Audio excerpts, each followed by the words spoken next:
Hello मित्रों, मैं फिर से एक बार प्रेरणादायक कहानी लेकर के आपके सामने आई हूँ।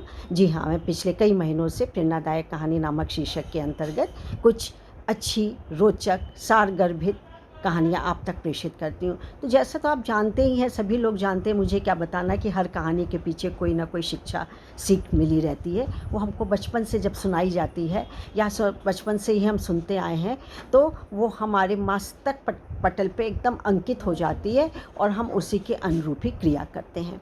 तो आज भी कहानी के संग्रह में से मैंने एक कहानी का चुनाव किया है जिसका नाम है सारस की शिक्षा। जी हाँ, सारस का जोड़ा एक गाँव के पास रहता था और एक खेत था, वहीं पे गाँव में खेत था, खेत के पास ही वो सारस का जोड़ा रहता था। तो क्या हुआ कि उनके बच्चे हुए, अंडे भी वहीं हुए, बच्चे भी निकल गए टाइम से। लेकिन क्या हुआ कि उनके उड़ने से पहले ही खेत जो कि है पक गया था। अब सारस को चिंता हुई कि मेरे बच्चे तो अभी ये जो कि उड़ना भी नहीं सीखे और किसी भी वक्त खेत का मालिक आकर के, किसान आकर के और ये खेत को काटेगा, फिर हम लोग कहाँ रहेंगे, मेरे बच्चों की बड़ी दिक्कत है।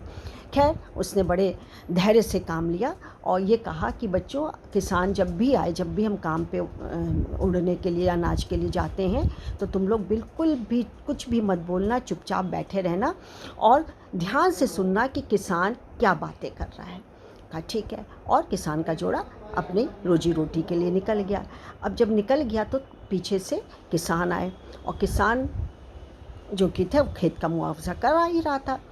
तो उसके बाद जो सारस का जोड़ा लौट के आया तो उन्होंने बच्चों से पूछा कि भाई आज आए थे क्या किसान? बोले हाँ। उन्होंने चारों तरफ खेत को घूम घूम करके देखा और 2 जगह तो बहुत देर तक देखते रहे, स्थानों पे खड़े रहे और ये कहा कि खेत अब काटने का काम समय हो गया है, अब मैं गांव वालों से मदद के लिए कहता हूँ। गांव वाले जिस दिन भी राजी होंगे, मतलब कभी भी गांव वाले कल ही कहूँगा गांव वाले से कि आप आकर के किसी भी समय मेरा खेत कटवा दें। तो किसान ने ये कहा। तो सारस ने कहा बच्चों से तो कोई फ़िक्र की बात नहीं है, अभी 2-4 दिन खेत वेत कटने वाला नहीं है।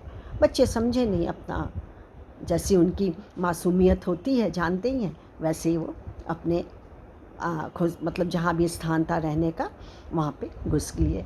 इसके बाद फिर 1-2 दिन बाद वो सारस का जोड़ा खाना पीने के लिए, अपनी रोजी रोटी के लिए निकला, बच्चों खाना लेने के लिए। तब फिर से पीछे से आए। फिर पूछा बच्चों से कि आज किसान तो नहीं आए थे? बोले हाँ, आज भी आए थे। बोले क्या? तो बोले उन्होंने खेत को चारों तरफ से देखा लेकिन रुके नहीं थे कहीं भी और उन्होंने कहा कि गांव वाले तो आए नहीं, चलो अपने भाइयों से मदद लेता हूँ। तो और कह के वो चले गए।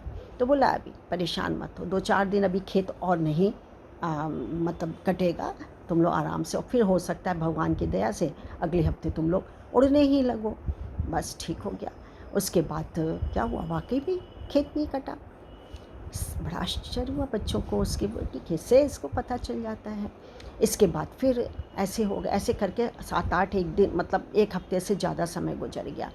फिर आए तो उसने कहा कि हाँ, आज भी सारस के जोड़ों से अपने माता पिता से बोले वो बच्चे कि आज भी आए थे, उन्होंने ये कहा कि अब ना तो गाँव वालों ने साथ दिया, ना भाई ने, अब मैं ही काट के रखूँगा इस खेत को, मैं ही सब कुछ करूँगा।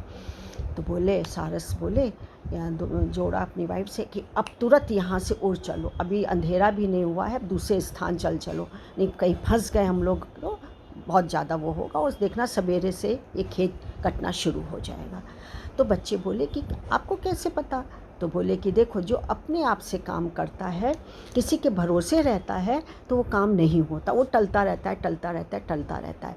लेकिन यदि किसी ने ये ठान लिया कि हमको अपने से काम करना है, तो वो ज़रूर से करेगा। यानी मित्रों, यही प्रभाव छोड़ता है, यही हमारे ऊपर शिक्षा छोड़ता है कि जो दूसरों के भरोसे कोई काम छोड़ देता है तो उसका काम नहीं हो पाता, लेकिन जो स्वयं काम करने को तैयार है उसका काम कभी रुकता भी नहीं है, फट से हो जाता है।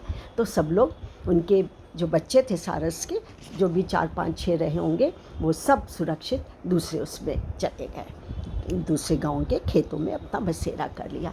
तो मैं ये कहना चाहती हूँ कि अगर आप उन बातों एवं परिस्थितियों के वजह से चिंतित हैं या दुखी हैं, या आपके मन में मलाल है जो कि आपके नियंत्रण में नहीं है, तो इसका परिणाम समय की बर्बादी एवं भविष्य का पछतावा है, उसके अलावा कुछ नहीं। क्यों समय बर्बाद कर रहे हैं? जैसे सारस ने बर्बाद नहीं किया, उसने अपनी चतुराई से, समझदारी से, अपने अनुभव से, अपने ज्ञान से, अपने उम्र से जो की है उसने अनुभव ज्ञात किया और अपने बच्चों सहित और अपनी पत्नी सहित सुरक्षित स्थान पे चला गया। तो देखिए, यही कहने का मेरा तात्पर्य होता है कि विपत्ति आपत्ति सबके साथ आती है, उतार चढ़ाव जीवन में सबके साथ आता है, लेकिन उस समय बुद्धिमानी से, विवेक से, रीजनिंग से, तर्क से, साहस से आप काम लीजिए, जल्दबाजी से बिल्कुल मत लीजिए। मेरा संदेश यही पहुंचाना था। मैं डॉक्टर मंजू जैन, मेरा आपको नमस्कार। मैं retired associate professor Thomas and Sen degree college Kanpur. फिर कल एक नई कहानी के साथ मिलेंगे।